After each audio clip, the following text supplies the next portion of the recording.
So you've been in business how long? 100. Well, guys, we're here today at Bihl Brothers Jewelers in Newport, Kentucky. Kurt, thanks for having us in, man. I You're very really welcome. appreciate it. Thank you, David. I just want to say I'm a big fan of your business, and I'm going to tell you why. When people come in here, and it's not just me, because I've been here a few times and I kind of stand in the back and kind of watch how you guys interact with people, with your customers.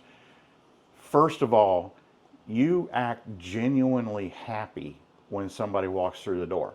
So you're probably thinking like, well, duh, they're the customer, right? You know, they should be happy somebody's coming through the door. But I want to tell you, go out and observe. Go to some small businesses, walk in the door, and see what kind of a reaction you get. You guys are genuinely happy when your customers come through. Is that something that you learned over the years? Who taught that to you? Did it come natural? How? For me personally, it came all natural. I've always been a people person. Before I worked here, I was just working in a labor job and came to work down here. My dad wanted some help, and after about 3 months, him and my mom were like, "You should have been here 5 years ago."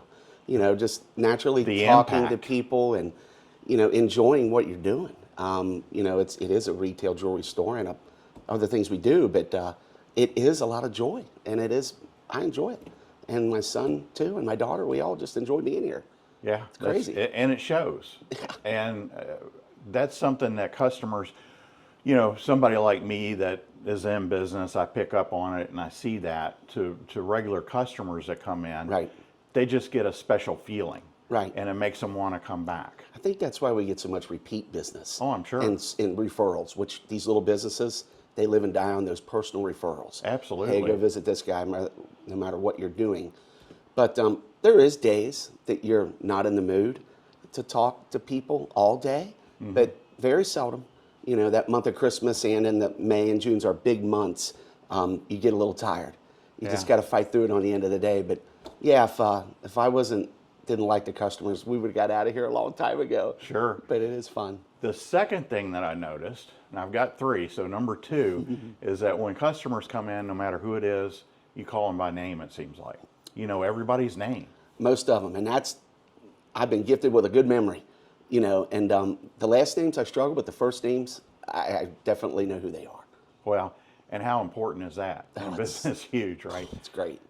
Dale Carnegie, How to Win Friends and Influence People. Number one, call people by their name. Yes. Yeah, it's so unbelievably important. It's just, it's incredible. And you guys do a super job. The third thing, when it comes to dealing with small businesses and when you choose a place to go to, you want to be able to trust the people that you're working with. And I can't think of a business other than maybe the funeral business that comes with more trust and the importance of trust than a jewelry business. Because I think most people are like me. You come in here, you show me something, and I think, okay, looks good. Right. You know the quality of it. Right. I don't know it. I never will know it. You know, I'm not going to take it to somebody and say, okay, what's this, you know, but I trust you guys to come in here and sell me something at a fair price. Fair price means it's a good price for me and it's a good price for you because you have to stay in business. Right. You know, obviously. Most of the customers that come here, like I said, have been repeat. The jewelry business is mostly trustworthy. You know, the repairs that they leave. Some of these people leave $20,000 rings for us to fix. Yeah. And that is a bigger trust factor almost than the sale. You know, a lot of people do shop around for different sales, but our repair house, we get tons of repeat business on that. But number one in the jewelry business is our old motto was, we're the most trustworthy jeweler in Newport. You know, and that's kind of a corny slogan, but it is kind of true. We don't really have any trouble, and a lot of people just trust us, and that reflects on how we handle these customers. Well, your family works here. Yeah. It's not just you. Right. Who all works here? My son, Brett, fourth generation. He's been with us 2 years. My daughter, Brooke's been here about 4. They've both been in and out trying to do other careers, but Brett's here full time now, sending the jeweler school, learning how to do all the repairs and the custom work. Brooke is kind of in and out, and that's really it. We don't have any outside employees anymore other than family. Now that may change over time, but for now, that's what we're going with. Yeah, and that's terrific. Another really important thing too that I want to point out that you guys do. The last time I came in here to buy something for Tina, I went up to Brett and I said, "Hey, I need something." I think it was she graduated from college. Yep. And before you think I married a 21-year-old, she started in college right out of high school and then became a dental hygienist, 2-year degree. But she wanted to go back and get a 4-year degree. So yeah, just wanted to point that out. But when I came in and talked to Brett about this, I don't know what to buy, but he completely remembered what I bought her previous to that. The color, what it was, I had no clue. I don't even remember what I ended up buying when I came in for the graduation, but you guys did. We keep track of some of that stuff, not all of it. We don't have those systems in line yet. As time grows, we probably will, the POS systems and stuff like that. But we keep a sheet, old school, handwritten down, and off of memory too. We kind of know what some of the most important people, and all of them that come in here every Christmas, there's a ton of them, what they've bought, and try to steer them away from the same thing. You know, some of the ladies like repetition on that stuff, but yeah, that's pretty cool that he remembered that. He did. He didn't check any sheets. No, he just off of memory. Off of memory, he looked it up, so that was terrific. Oh, that's awesome. What are some of the things that you would tell other people, other business owners, other small business owners? What kind of advice would you give them if they're maybe first starting out in their business? You know, in the beginning, when I was starting here with my dad, he never really had a business plan in order. We came in here, opened up, and my one sister said, all you have to do is open up, people will come in. And I found that true. You know, they had built a good reputation, and we tried to take it to a little bit better level, not much better than what he was doing.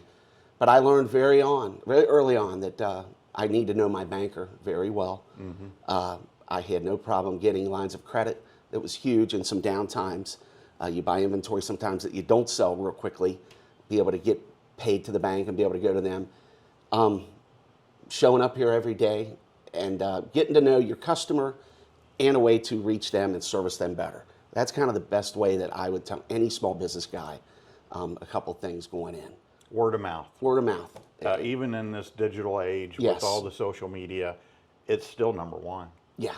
It's still the most important thing you can do. And you can fill in with the other stuff. That's important also. But number one is person to person. I mean, no matter what business you're in, you're going to need more customers a lot of times. I've networked through the golf outings. Unbelievable. You know, how many people see me out there and it hits them, hey, there's the little jeweler guy. And it does help. That's just the way, the big advertising doesn't work for these small businesses. Yeah. You can spend all the money in the world and it just does not work. Yeah, it's that personal connection when Yes. a friend, especially going back to the trust thing, when a friend can say, oh, yeah, Kurt, Brett down there, Sure. yeah, you can trust them. Right. Tell them I sent you kind of thing. Yes. You know, and you'll treat them right. Oh, yeah. So how long have you been here? How long has the business been around? They started in May of 1923. That's 101 years. We celebrated our 100th year last year. That's amazing. Now, was it your grandpa that started it? It was my grandpa and his brother. Okay. They were immigrants from France, Oh, moved wow. over here in the early 1900s, which was late for those people, and worked downtown in a jewelry house, and then decided to start their own, which a lot of them did back then. Yeah. And they were a repair shop in the beginning. They did work for like 30 stores. And then they opened up the storefront, and my dad came to work here in 1948, and he worked till 2005 when he passed. Wow. And I came aboard in like 1990. 1990. Yes. Now, was this your first job, or did you No, do I something worked. before that? I worked at the Conn's plant there in Claryville, which is Okay. now Tyson Foods. Yeah. Went to college, going there. My brother-in-law was plant manager. He was kind enough to give me a job, and worked there about 7 years, and went to Coca-Cola. And didn't like that. I said, I'm not going to do this stuff no more. And my dad said, why don't you try the store? Him and another close friend, Paul Timler. Yeah. So why don't you go down there and try that? And I never left. I should have been here, but I just didn't know. Now, when you were going to college and you got out and you're thinking, okay, what am I going to get into? What did you want? Did you want to someday do the jewelry business, or were you thinking, no? My brother and I, out of us 6 kids, they didn't want us in it. You know, it's very challenging. And, you know, when the gold went to $800 an ounce in 1978, Dad was going to close down. It was just too hard to do business. Go to school, get your degree. My brother became a computer programmer. I was just in business. I wanted to work at a bank, things like that. No, And then, like I said, when I wasn't, really didn't touch the jewelry repair for a few years. I was just learning people, sales, how to do things here at the store. And that's what kept me going in it. You know, and then we moved to this location in '94, and all of a sudden we got really busy. Yeah. So it was kind of crazy how that happened. Yeah, well, that's cool. Yeah, for me personally, I wanted to do business. I wanted to get into the family business, but I didn't want to go from college right into it because I've always had in the back of my mind, well, can you do anything on your own kind of deal? Right. You know, so I was a band director for 3 years, something my mom and dad had no clue on because they can't play any musical instruments. And that was important to me just to be like, Sure. do something on your own and then get back into it. But yeah, small business is challenging. You know, you've had huge challenges over the years. I have too. And that's something maybe to point out to people, because in small business, you will have challenges and you can get through them. You know, Kurt did, I did, massive challenges, both of us. And we're here today. Everything's going great. Yes. Your store's just kicking butt, doing Yes. great down here. We're getting ready to do our big build back. So Can't wait. things are working out. Any parting words to everybody out there that's going to be watching this video, small business wise?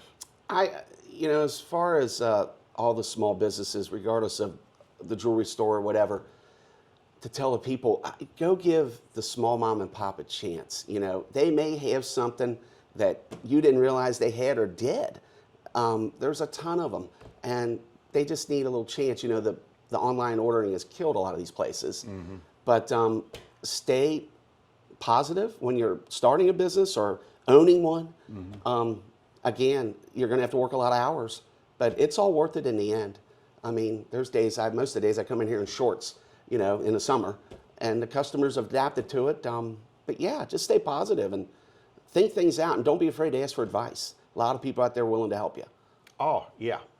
That's something that I've always found. That Yes. somebody that's super successful, Yes. they want to talk about it and want to help you out, and they want to see you succeed. Without a doubt. So yeah, you can look for help online, but there again, person to person. If you have a business, go to a adjacent city maybe and go in and talk to somebody that's already in that business, so you're not talking obviously to a potential competitor. And just ask them, and a lot of times they'll tell you. They'll be. Well, there's things that we've tried here that I thought was definitely going to work. Did not sniff a whatever. And then there's other guys, like what you just said. I got a guy in Milford, he says, try this. And it really worked. And we got more traffic. People were coming in and enjoying our products. And yeah, just started asking. Yeah, great advice, great advice. Well, thanks again, Kurt. You're welcome, Dave. Glad you came to Newport. Yeah, heck yeah.